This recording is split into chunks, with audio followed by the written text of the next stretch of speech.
Pozdravljeni! Danes bi vam rada čisto na enem konkretnem primeru pokazala, kako sami sebe ne poslušamo, pa čeprav že vemo naprej, kaj bo naša določena izbira v našem življenju skreirala. In sicer sem 2 dni nazaj imela zvečer ene opravke v Ljubljani, stanujem v Kamniku, in sem si zastavila 2 vprašanji. Kakšno bo moje življenje, če grem v Ljubljano, pa kakšno bo moje življenje v roku 5 let, če grem v Ljubljano, in kakšno bo moje življenje v roku 5 let, če ne grem v Ljubljano. In energija zavedanja je bila veliko lahkotnejša pri tistem vprašanju, če ne grem v Ljubljano, da ne grem v Ljubljano. In smo rekli, če želimo imeti lahkotno življenje, ki je vedno nekaj več, nekaj manj, sledimo tistemu, kar je lahkotnejše. Ampak jaz sem že bila odločena, da grem v Ljubljano, in enostavno sama sebe nisem poslušala. Torej sem šla, kljub temu, da je pri tem vprašanju bila energija zavedanja nekoliko taka, malo taka težja, nekoliko se je zavedanje skrčala, ampak sem kljub temu šla v Ljubljano. In kaj se je zgodilo, Že pred našim samim blokom sem trčila v en sosedov avto, ker vzvratno sem se peljala, nisem dobro pogledala in ta avto je toliko ven štrlel in sem ga butnala. In če bi sama sebe, potem sem šla še naprej v Ljubljano po teh opravkih, tudi ti opravki niso najbolj se niso izšli, in kaj, če bi poslušala svoje zavedanje, če bi sledila tistemu zavedanju, ker je bilo v tistem trenutku za mene najbolj lahkotno, bolj lahkotno, bi ostala lepo doma, pogledala, kako televizijsko oddajo, mogoče prebrala kakšno knjigo in šla lepo spat. Tako sem imela pa potem, najprej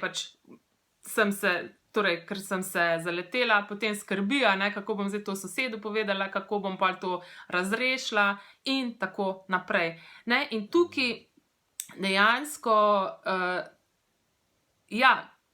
ne poslušamo sebe, ampak zdaj tukaj jaz nisem šla v sodbo sebe, ampak sem se vprašala, okej, kaj je tukaj prav, pa tega ne dojemam. Torej, kaj je darilo tukaj? Mogoče bom prihodnjič bolj pozorna, mogoče bom prihodnjič bolj prisotna, oziroma mogoče bom prihodnjič bolj poslušala zavedanje, ki ga imam.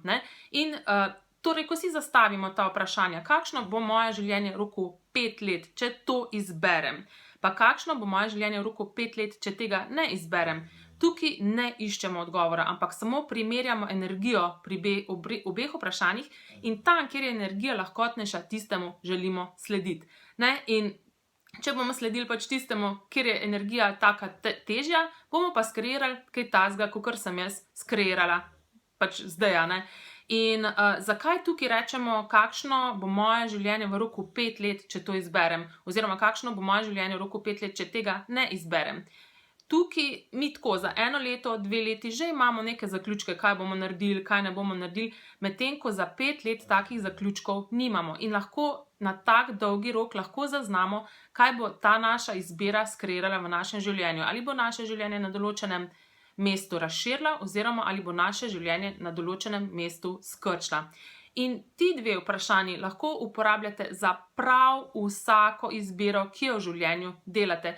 To niso samo tako imenovane velike izbire, na primer, ko izbiramo med službami, ko izbiramo partnerja, ko izbiramo, kam se bomo mogoče preselili, ali pa bomo kupili kako novo stanovanje, hišo in podobno. Lahko se to vprašamo za prav vsako stvar, lahko se to vprašate za hrano, ki jo kupujete v trgovini, lahko se vprašate za tako stvar, za katero sem se jaz vprašala.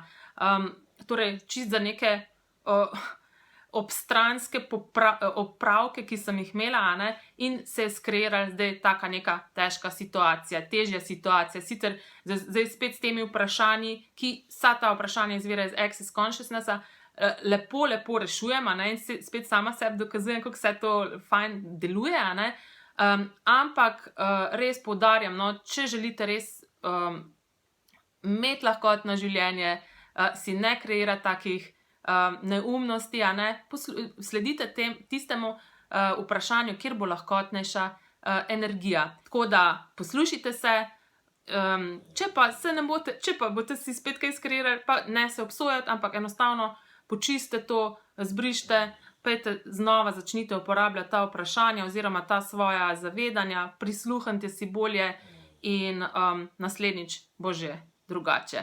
Ne? En lep pozdravček in se vidimo prihodnjič.